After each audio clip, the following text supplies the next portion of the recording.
Selamat malam Bapak Ibu Saudara. Pada malam hari ini kita akan melanjutkan renungan firman Tuhan tentang perjalanan hidup Rasul Petrus. Kita akan melihat pada malam hari ini fase yang kedua, yaitu mengenai kejatuhannya ke dalam dosa. Fase yang kedua ini saya bagi dalam dua bagian. Bagian yang pertama kita akan lihat pada malam hari ini tentang penyangkalannya sebanyak 3 kali. Dan bagian yang kedua itu akan kita bahas pada renungan berikutnya mengenai alasan mengapa Petrus menyangkal Yesus. Mari kita akan melihat bagaimana Petrus menyangkal Yesus sebanyak 3 kali. Matius pasal 26 ayat 69b sampai 70. Maka datanglah seorang hamba perempuan kepadanya, katanya, "Engkau juga selalu bersama-sama dengan Yesus, orang Galilea itu." Tetapi ia menyangkalnya di depan semua orang, katanya, "Aku tidak tahu apa yang engkau maksud." Ini penyangkalan yang pertama. Ia ditanya oleh seorang perempuan.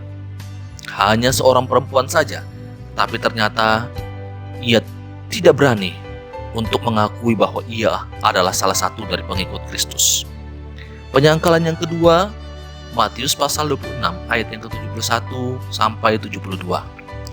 Ketika ia pergi ke pintu gerbang, seorang hamba lain melihat dia dan berkata kepada orang-orang yang ada di situ, "Orang ini bersama-sama dengan Yesus, orang Nazaret itu." Dan ia menyangkalnya pula dengan bersumpah, "Aku tidak kenal orang itu." Dan penyangkalan yang ketiga, Matius pasal yang ke-26 ayat yang ke-74. Maka mulailah Petrus mengutuk dan bersumpah, "Aku tidak kenal orang itu." Dan pada saat itu berkokoklah ayam. Bapak Ibu Saudara, kalau kita membaca, melihat bagaimana penyangkalan dari Petrus ini. Pada penyangkalan yang pertama, ia hanya disebut bahwa ia tidak mengenal siapa itu Yesus. Dan pada penyangkalan yang kedua, ia mulai bersumpah. Tetapi menariknya kalau kita lihat pada penyangkalan yang ketiga, ia mulai mengutuk dan bersumpah. Maka ini artinya Petrus rela kena kutuk kalau sumpahnya tidak benar. Ini menunjukkan bagaimana kejatuhan yang lebih hebat lagi yang dialami oleh Petrus. Bapak Ibu Saudara melihat dan membaca kisah tentang kejatuhan Petrus. Kadang muncul dalam diri kita untuk mempersalahkan Petrus karena ia telah menyangkal Yesus. Mungkin kita belum pernah menyangkal Kristus seperti yang dilakukan oleh Petrus. Dan kita merasa kita lebih baik dari Petrus. Tetapi sesungguhnya ada banyak hal yang sebenarnya merupakan penyangkalan kita terhadap Kristus. Saya berikan contoh. Kalau kita biasanya berdoa dulu sebelum makan,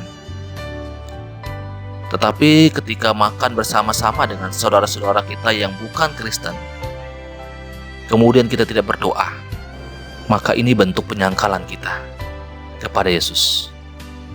Atau kita berdoa, tapi dalam hati saja, tanpa menutup mata, supaya orang-orang di sekitar kita tidak tahu kalau kita sedang berdoa. Maka ini jelas adalah suatu penyangkalan terhadap Yesus. Memang tidak salah kalau kita berdoa tanpa tutup mata. Tidak ada keharusan bahwa kita harus tutup mata kalau kita berdoa. Tapi jika kita berdoa tanpa menutup mata, supaya tidak terlihat oleh orang lain bahwa kita ini sebagai orang Kristen, sebagai pengikut Kristus, maka ini jelas sedang menyangkal Yesus. Contoh yang lain, kalau kita tidak menginjili seseorang karena kita malu dikenal sebagai seorang Kristen, bukankah ini juga merupakan suatu penyangkalan terhadap Kristus? Jadi setiap kali kita menyangkal Yesus karena malu atau takut, kita tidak ada bedanya dengan Petrus. Ini renungan firman Tuhan untuk kita pada malam hari ini. Pada renungan berikutnya kita akan merenungkan mengapa Petrus mengkhianati Yesus. Selamat malam, Tuhan Yesus memberkati kita semua. Amin.